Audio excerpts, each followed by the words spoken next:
Well, hey everybody, Sean Rhodes here, Chief Systems Architect and author of Bulletproof Selling, a guide for systemizing sales on the battlefield of business. Hope is not a business strategy. That's what we're all about here at Bulletproof Selling. And we're here to replace that hope with the systems that top performers use to get consistently better results. So on our weekly live stream series, sometimes we go live even more than once a week. We love sharing insights from the top minds in sales, best-selling authors, trainers, and of course, those that are actually out there in the field managing sales teams.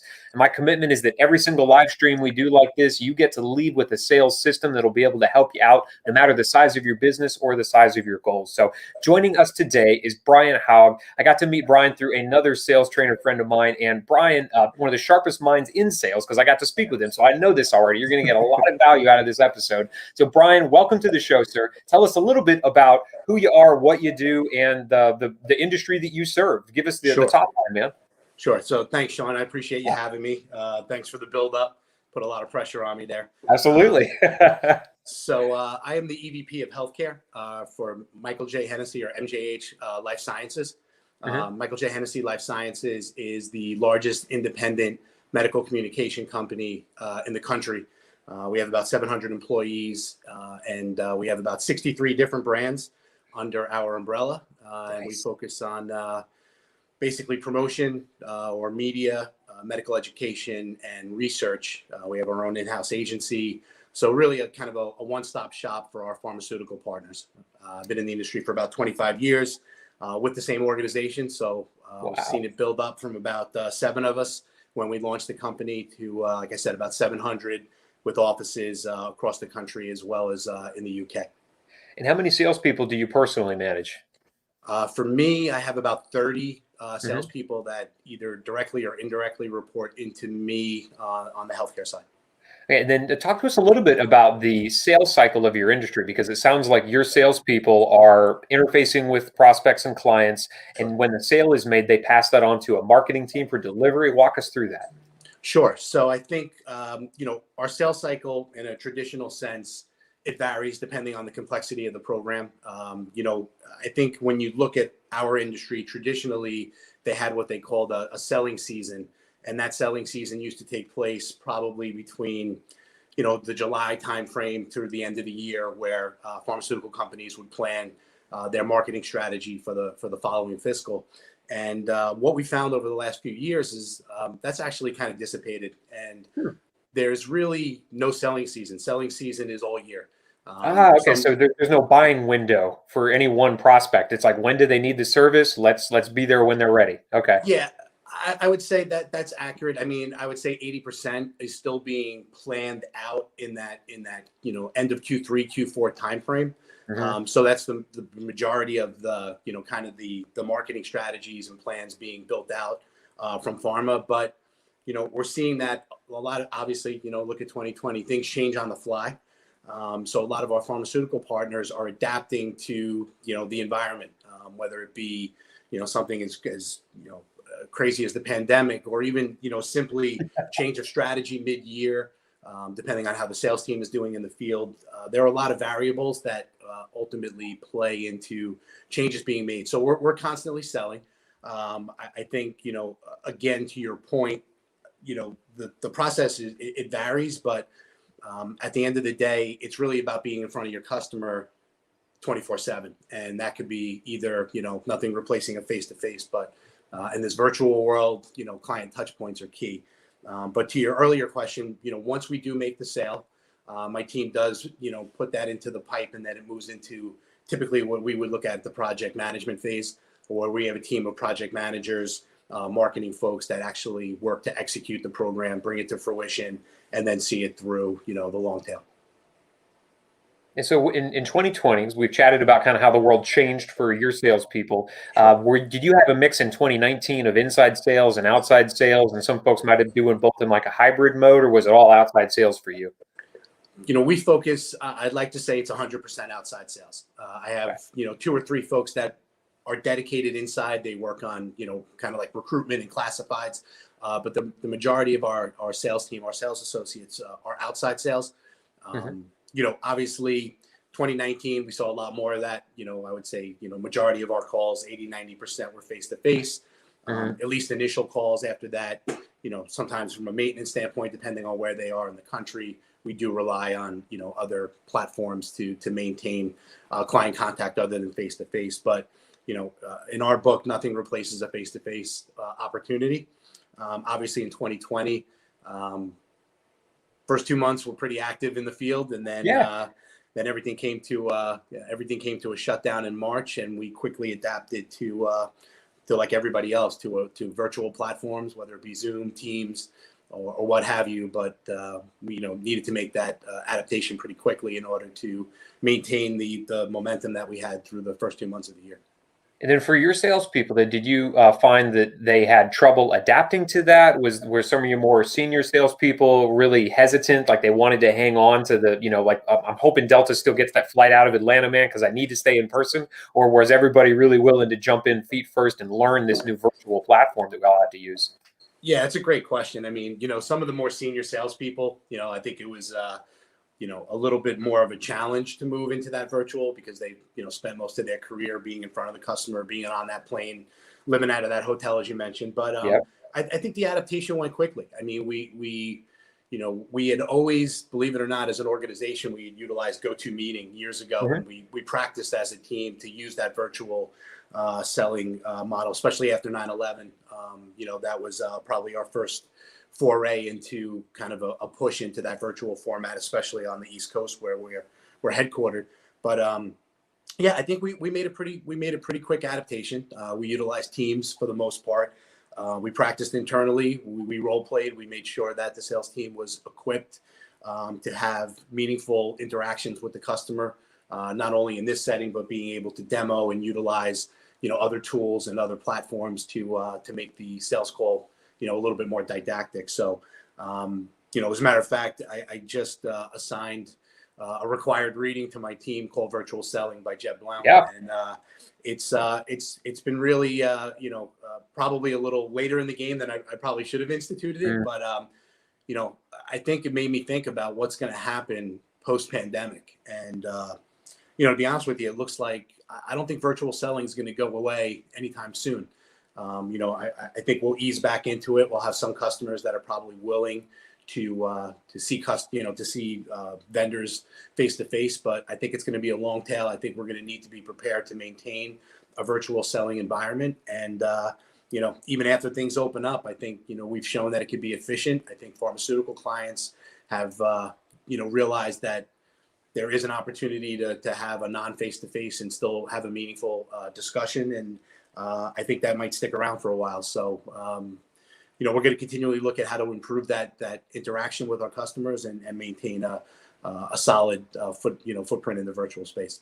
And something that the author that you mentioned in Virtual Selling, Jeb Blount, says is that the pipe is life. So the pipeline for a salesperson, that is life. That's the current state of our sales. That's the future state of our sales. And I know that you and I had chatted about the fact that your folks are required to use a CRM. There's not an option there. Like if you can take notes by hand, go ahead and do that. That doesn't even exist in your company, which I love. Like you have to use this tool. And so talk to me a little bit about the cycle that your folks are finding themselves in to develop new business. I mean, obviously there's a lot of legacy business where I can call somebody up. They remember all the in-person meetings we had in 2019, 2018. So there's that relationship there. But as your salespeople are out developing new prospects, folks that maybe you're taking away from a competitor or brand new companies on the market that you can provide those services to, how do they do that in a virtual setting? Does that look like a lot of phone calls, a couple of Zoom meetings? Tell me a little bit about that pipeline process you have for developing new prospects for your salespeople. Yeah, that's a great question. Sean, I think part of it is kind of pre-call, right? You need to do your due diligence prior to whatever platform you're using to engage that customer, whether it be a phone call, which obviously have become a little bit more challenging since most of our customers are not in the corporate headquarters anymore. So unless you feel comfortable calling somebody's cell phone, for a first time, which is a little, could be a little dicey. I think it really comes down to your pre-call planning. What can you determine from your research that, could be a meaningful touch point to that customer to get their attention. So I think that's number one. I think it really starts with the pre-call plan and being able to, get inside the mind of the customer and get an understanding of what they may need. I mean, obviously, there's no 100% guarantees, but at least show that you're taking the time to to understand the customer's needs, to do that research and try to look for that, call it a hook, if you will. From there, it's about touch point. It's about what can we do for them more than what can we do for us. And I think, that's valuable right there. Yeah. I think that's probably one of the biggest mistakes young salespeople make in the industry. And it's, there's kind of two rules that I try to keep my sales associates adhering to. And that's, talk less, listen more, and customers will tell you what they need if you give them the opportunity and you ask the right questions. So, probing is a big part of our culture, making sure that, they're asking the right questions. So starting that's off number with one. not having a cold call. So you're doing pre-call research to at least define what do I need to know about this person to reach out so I don't sound like an amateur. Right. And then what you mentioned about always adding values. That's something that all the great sales leaders that we're speaking with that actually have teams that are continuing to perform, they're all in that mindset right now, which is probably the way it's always been, but it's just beautiful to see it where it's not about how quickly can I sell you, how quickly can I close the deal. It's more about in every outbound piece of communication, in every phone call and every voicemail message, trying to add value, trying to solve some problem that you might not even know that you had. So Right. talk to me a little bit about what that looks like for your prospects in the pharmaceutical industry. What are some of the problems that they don't even know that they have that your salespeople can either directly solve for them or help them build the bridge to a solution? Yeah, that's a great question. I think there's a couple of things. I mean, right now, if we look at 2020, probably the biggest challenge that they have is that, their reps don't have access. It's challenging. You're not going to get pharmaceutical sales reps that are, getting meaningful interactions with doctors in a face-to-face setting in either an office or in a hospital, in a clinic, depending on, where their, what their area of specialty is. So that's number one. I mean, I think, most pharmaceutical companies already know that. But I think, where the challenge might be and what they might not know is, how is their message resonating? It's, with the removal of kind of the, the face-to-face interactions of their sales team, as well as conferences, in-person market research, things like that. Trade shows are gone, all the places they used to go. Yeah. Yeah, absolutely. All the places where they used to interact with their customers, a lot of those have gone away. And I think, some of the challenge may be is they don't know what their doctors are thinking, how their message is resonating, because they're just not in contact with them as much as they would be in a non-pandemic setting.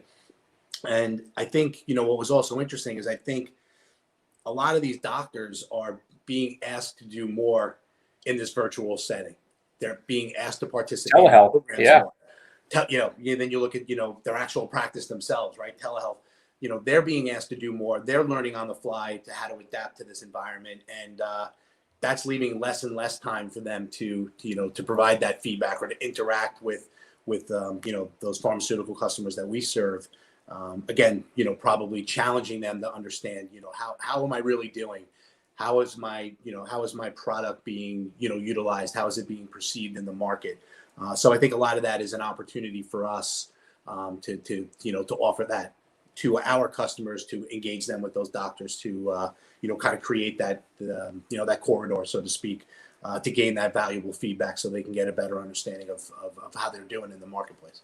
So it sounds like educational-based marketing is a big piece of what you encourage your salespeople to do every step of the way, especially in this new normal where, for all of the end users of your products and services, these pharmaceutical reps that need to leverage better and different marketing these days to be able to help them figure out, it is a new world we're operating in. I can't stop by the doctor's offices anymore. So how do I do this in a virtual setting with phone, with LinkedIn, with email, with direct mail, even, I'm sure, things they can use to still get the results that they need to get out of their and clients, these doctors, these healthcare professionals. Okay, so that makes it very helpful for us now to understand a little bit about more what your folks do.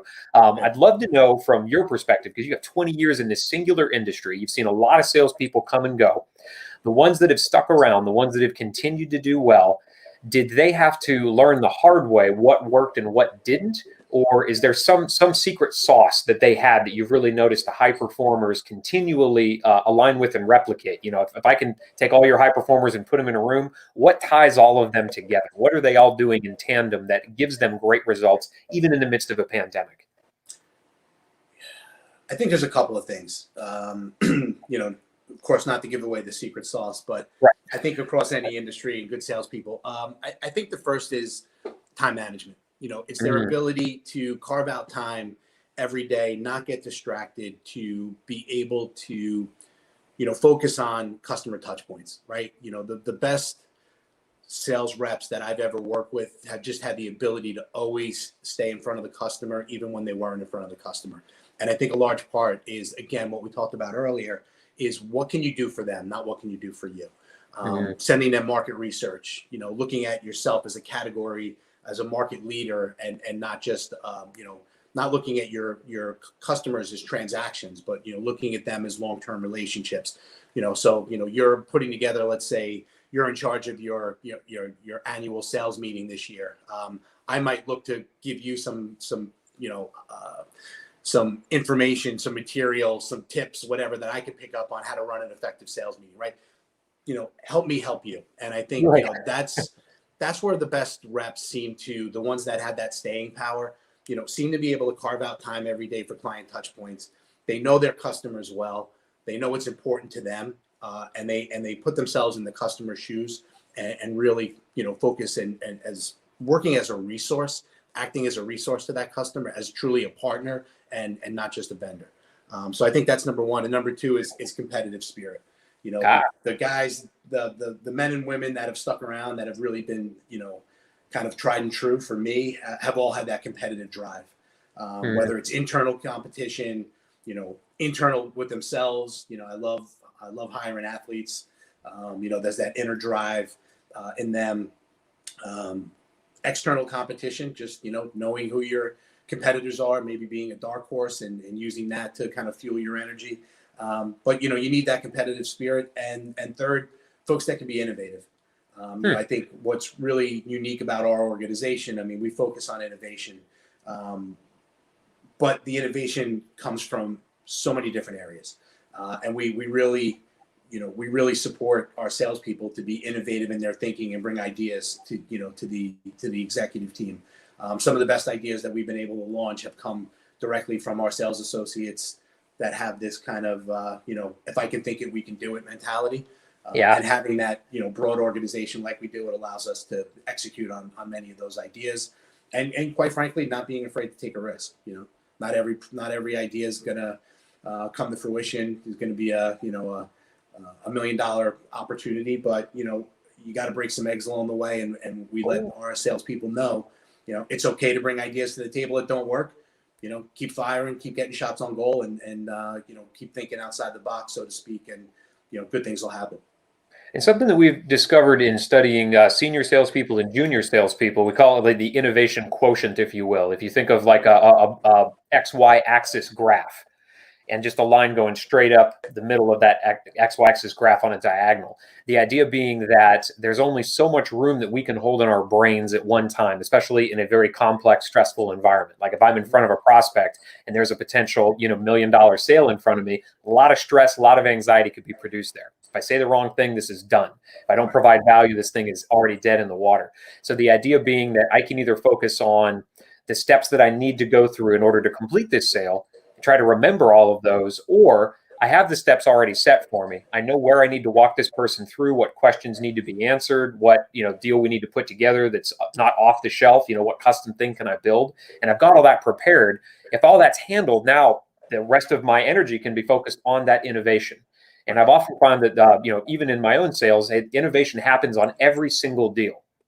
None of them are exactly the same, but if I have the basics taken care of, now I have room to innovate. So I'm interested to hear about how you capture that innovation for your salespeople and out of them so that the rest of your team can benefit. Because this is something that we learned a lot about in the military, and it kept us alive on the battlefield. Talk to us a little bit about what that process looks like for you and your team. If somebody does something brilliant, how is it captured? How is it replicated? It's a great question. Actually, really great question. It's probably one of the biggest challenges, right? When the organization scales and gets as large as we have, there tends to be some silos that get created, not intentionally. So I think, focused on a consistent meeting rhythm, having your team get together. I think, when I look at my groups, we break it up into small group sales meetings and then larger group sales meetings, where we have multiple, franchises involved. But we do spend time focusing on that very subject. What's been effective. What does good look like? Let's take a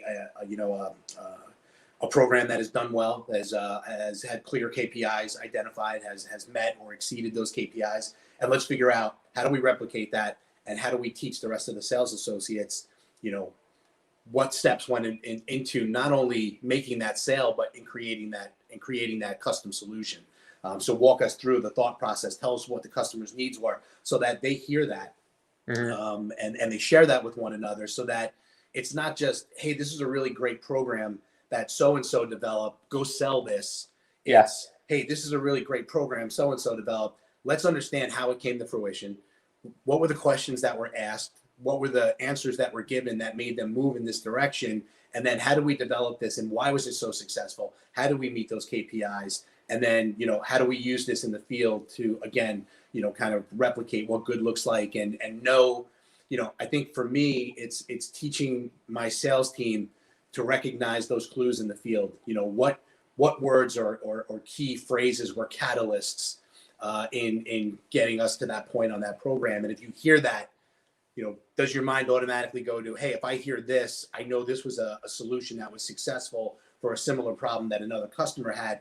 How do we work that into the system? So I think, really kind of getting that meeting rhythm going, and making sure that we dedicate time to sharing that. Teams has been great for that. We get a lot of cross pollination in the larger groups, where somebody may say, I'll see it pop up on my screen, hey, does anybody have this, or has anybody ever encountered this? And there's a lot better communication.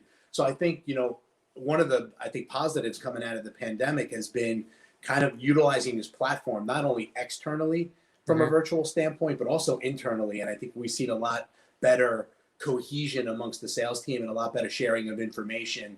And I see a lot of breakouts happening where, all of a sudden a meeting will pop up on my calendar, and 2 or 3 of my sales associates from different franchises will get together to talk about a particular opportunity, which, music to my ears. Yeah, it didn't happen before, I'm sure, nearly as often, because like, I got to do this virtual thing. That's a barrier to entry for me to want to meet with my team.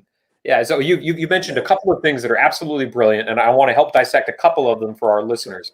So the first thing you said is that you look for innovation, not just on the things that have tanked, not just on the sales that you lost, but on the sales that you won. And so that's critical, because a lot of people think, well, the only time I would get my team together to look at the past would be on a post-mortem. Now, post-mortem means that you lost something. And it's great to, if I lose a big account, you better believe I want to know what happened, so I don't do that again. Don't make that mistake again, or adjust or innovate some new way so I don't lose accounts like that in the future. But if I win an account, if I gain a client, if I turn a prospect into a customer, I want to know, especially if something interesting happened there, what happened, in what order, where in the sales process did it occur. If it was throughout the sales process and I decided to play jazz with this and it worked out well, I want to recreate those notes so that I can play that same tune again for other prospects. And so the biggest challenge we see, and this is something that I'm leaning towards this as our sales system today, but you feel free to give me, a corrective course of action here if you don't think this is exactly what might be valuable in your industry, is that, getting together to talk about, hey, I did this differently and it worked out better. Hey, that's beautiful. And that's not something more teams need to do more of, really. But the challenge then is I have to remember what was said and retain that in the midst of the 50 other plates I'm spinning, the pipeline I'm managing, the family issues I've got going on at home, because I've got my family on the other side of the wall now, if I'm lucky enough to have a home office. So it's really building what we do learn that's innovative into systems, you mentioned the word systems, that allow us to continue applying that on that type of prospect at that stage of the deal. So do you think it might be valuable to build a system for actually getting those great ideas out of the heads of our people and making sure that they are used consistently? Do you think that might be valuable for the industry that you're in, or should we go in another direction? No, I mean, I think that is valuable. I think, you kind of hit it on the head. And this is something I tell, a lot of my younger sales associates starting out is, when you start, your first couple of calls, you feel like you're going to remember everything, right? And then slowly but surely, you get to my age, and you start to mix things up a little bit. Or just 10 calls in. I don't remember who the first call, what they said, right? Yeah, it happens that quickly. And it does. And I think that's where a lot of salespeople, they think they're going to remember, right? And I always say a lot of things. First of all, don't ever be ashamed of taking notes in the sales meeting, right? So many people walk in and, they present or they ask questions and they probe and they sit there and I could be a ride along and I'm like, man, I got to whip my iPad out or notebook and capture this because I know I'm going to ask these questions in our debrief and they're not going to have the answers and that's going to infuriate me. So I'm going to cover them on this one and then teach them going forward. So I think that, that's the first part. So I guess my original point was, I think young sales associates think that, I'm going to remember this. This is going to be easy for me. And they don't realize to all the things that you mentioned before, Sean, your family being on the other side, requests coming in, reporting, all these other things that suddenly, that conversation that was crystallized 24 hours ago, 72 hours later starts to become a little bit more foggy. So utilizing that system, and we do it in a number of different ways. And again, not to spill secret sauce out, but obviously your CRM is your best friend. Oh yeah. Right? So how do you capture that appropriately in your post-call notes in the meeting? Right. Immediately, we can't stress enough. Get in. We run activity reports out of Salesforce. That allows me from a 10,000 foot view to take a look at kind of the activity, not only from how many meetings were set and some of the other KPIs that we look at, but then getting into a little bit more of the granular side of what occurred on this call. I always say to my sales team, the first question I'm going to ask you when you come out of the call is what are the strategic objectives of the client? What are they trying to accomplish? And if you don't have the answers to those questions, I got to question you on how strong a sales call is. What did you do in that call? Did you talk about the weather? Yeah, exactly. All right. So let's build this system then. This is going to be really helpful for any of the folks that are listening now, and of course for everybody in your industry that we want to share it with. Sure. So in Bulletproof Selling, you're going to love this because on the inside cover, and I made sure it said this, it says hope is not a sales strategy. All right. That's so true. So what we're going to be talking about is how do we take what we learn across any deal and make sure that it is captured outside the heads of our salespeople and actually built into something that we can then reference and access. So the beauty of this is our junior people don't have to learn the hard way across decades of lost deals and hundreds or millions of dollars of lost revenue. And our senior people get to begin downloading what's working and what's not out of their heads as well, so that when they leave, and we all retire eventually, or we die, those are our choices, right? Sure. So I don't want to take all that tribal knowledge with me. I want to make sure it stays in the company. So when we talk about sales systems, we're talking about trimming hope away. So this acronym TRIM is the one we use, TRIM. So if we're talking about getting the ideas and innovations out of the heads of our salespeople, T stands for trigger. There has to be a trigger event to do this. And what we've seen work really, really well, and you referenced it already, is a weekly meeting or a bi-weekly meeting or a monthly meeting with our team. So how often do you pull your team together, either groups or the entire group of 30 together for something like that? So small group is weekly. Perfect. Okay, let's just start there because small group is perfect for what we're talking about right now. So during my weekly meeting, that's the trigger event. This happens at every weekly meeting. Perfect. Love it. So the next piece is R, to make it repeatable. And that means that when we sit down, it's not just like, hey, does anybody have anything that they want to share? Nope. Okay, I guess we're moving on to metrics, right? Because that just doesn't get us anywhere. But to make it repeatable, to say every single week, everybody's required to bring something they encountered. And it might be, I had trouble logging into my CRM. I heard this objection that I couldn't overcome. I, was inside of a virtual meeting and the power went out. I mean, stuff that might not even be their fault, but something that definitely hindered or upset the process. Or I was talking with this prospect and I remembered that they played baseball because I saw it on their LinkedIn profile and I brought that up. And then we talked about baseball for 5 minutes, built rapport, and now we can move a little further into the sales conversation. So how would you make this repeatable for your team? Would it be an agenda item? Would it be a checklist? How would you build that? So I'm a big fan of, hopefully I practice what I preach, but I'm a big fan of agendas, right? Yeah. And part of me likes consistency in agenda. So that each week, to your point, the sales team knows what to expect. We're going to cover this. We're going to cover that. So there's an accountability factor, right? And, you want to make sure that, I think the best thing that you could do, I'll take the carrot component, not the stick component, right? Sure. I think the best thing you can do is show your sales team that bringing these challenges or, whatever it may opportunity or innovation, that it's actually meaningful because we're going to use it and something positive is going to come from it. Yes, We're yeah, going to it's not just help. going to stay in the meeting. Yeah. Right. And I think that's, that's the key. I think people want, people are not opposed to putting in the time and doing the work and doing the reporting or being held accountable if they feel like something positive is coming from it. Right. So, hey, did what I bring to the table implement change down the road, Right. Yeah. was it a catalyst for change? So I think that's the first thing. So you want to keep it consistent. You want to have it in your agenda every week, but you want to demonstrate starting the meeting by saying, let's look at what we covered last week and let's see what came out of that. Right. Right. And I think that's where we fail a lot. Oh, okay. All right. So to make this really repeatable, then it's to include in the agenda, not just to bring challenges and innovations forward, but we need to take a look at what we brought forward last week and ask, did it create permanent change? Right. Did we update our checklists, our CRM pipeline flow, something, right? So we've got the trigger, we've made it repeatable. The I in this is to make it improvable. And really what we're talking about is improving all of the systems across a sales team, because someone might bring something up that has to do with prospecting. Another person might have something to do with negotiating or offering discounts or continuing to provide value, right? So to make this thing improvable, to take a look at, all right, each week, did we create change and what was the impact of that change? That's exactly what you're talking about, to look backwards, to make sure we are making improvements. And the final bit of this acronym in TRIM is measure. So how would you measure this inside of your teams if you had this process every single week? Would it look like increased sales? Would it look like shortened close times? Would it look like more commissions to the salespeople? What are the things that you would begin measuring top line to make sure that people understood the value of this system? It's a great question, Sean. I think it depends. I hate to give a kind of a broad answer, but I think it depends on what you're focused on, right? But I think no matter what you want to do, it's how do we establish a baseline across the existing team? So, let's say it's something as simple as, hey, we need to get more shots on goal. We need to get more meetings, right? Okay. So, what does the current baseline look like? What's your average? Let's go back and let's take an 8-week average. How many calls are you conducting a week? Right. We'll call it face to face, whether it be virtual or, whatever it is in this environment, but let's get a baseline. And then let's look at, okay, what are you currently doing?